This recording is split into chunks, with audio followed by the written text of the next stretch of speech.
Thank you very much, Mr. Chairman, for holding this hearing. And thank you, gentlemen, for your service. My sense is that the greatest force multiplier we have in our military forces is the non-commissioned officers. So go back and tell your other NCOs the great job they're doing for all of us and their families. The absence of leadership from West Point. That's right.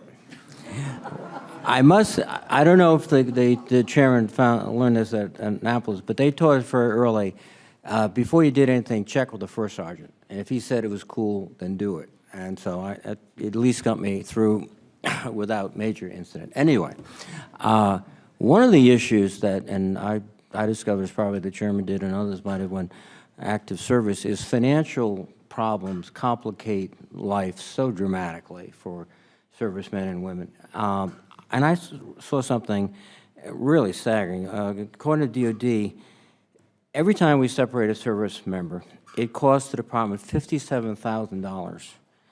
And the department estimates that each year, somewhere between 4,700 and 8,000 service members are involuntarily separated due to financial hardship.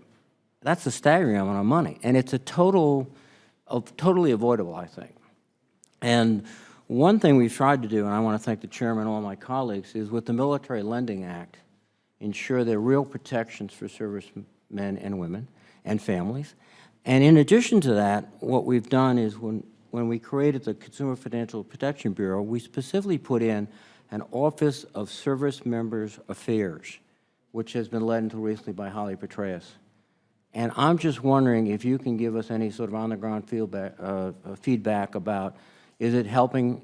Do we need to do more? What else can we do? And I'll start just because it's the Army, just because he's there, okay? Sergeant Daly, Sergeant Major. Senator Reed, thanks for the question, and I'd be happy to share with you my experience with the organization which you described, and which previously was led by Ms. Holly Petraeus. We have scheduled meetings with her on frequency in the past, and she has easily described the benefit that she provided to our soldiers in the ways of protecting and making sure that they weren't being aggressively pursued by predatory lenders. So I can't speak for the specific numbers, but I know it's a substantial amount of help that was provided by that organization for our soldiers.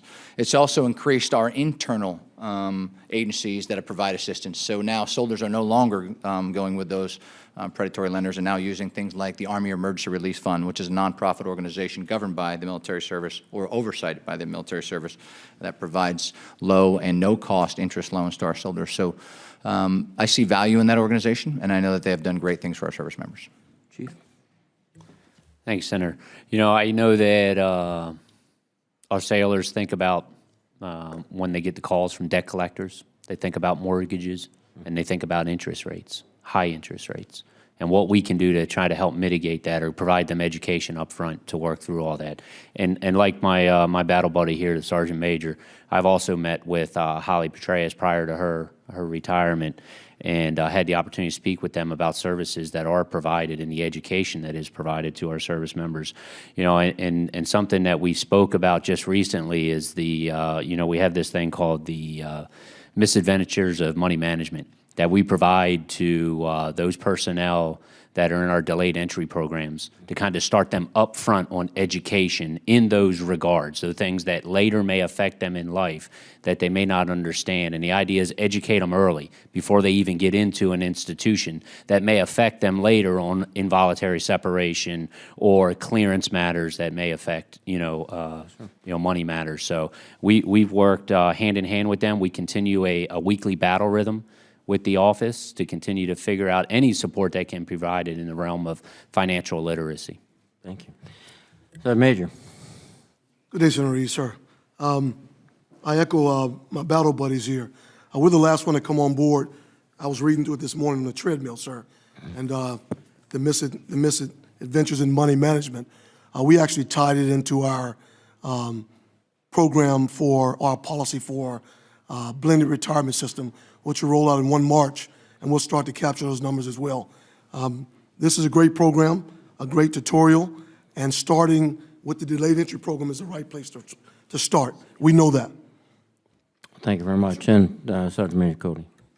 Senator Reed, thanks. So I think all of us have spent time with Holly Petraeus and would have the same opinion of, any agency that's out there specifically focused on supporting service members and their families and helping them make good decisions is good for the military. And it's good for them.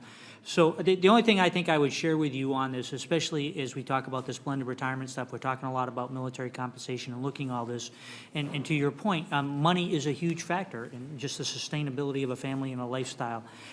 Is this idea that we're never going to be experts within the Department of Defense on this type of money management. It's not what the American people expect us to do. This becomes a personal thing. But the dynamics and the lifestyles that we expect our people to live in are dramatically different than anybody else in the nation. So having these relationships and available services outside where they are resources to us is extremely important because they are experts. Having access to the experts that can help us through understanding what this fully means to a young person, blended retirement, how that changes, I think it's better because their sole focus is on that, and our sole focus can't be on that. It has to be on doing what we do for the nation. So, again, I think they've done great stuff from that office particularly. I think that's the only thing we can speak to because that's our interaction with the agency. But no question, we need something like that to leverage as a support structure for those that serve because realize the predominance, Sergeant Major talked earlier, of the age of the people that come in to the military and the lack of education they have on finances. So having them embed into school systems and better educate people like we're doing with the delayed limit, if you start off a little bit better, you have a better chance of finishing in a good place. Thanks. Thank you very much, gentlemen. I just, if there's anything else you think we can do along these lines, please let us know. And thank you for your service and thank the soldiers, sailors, airmen, Marines that you so ably represent. Thank you.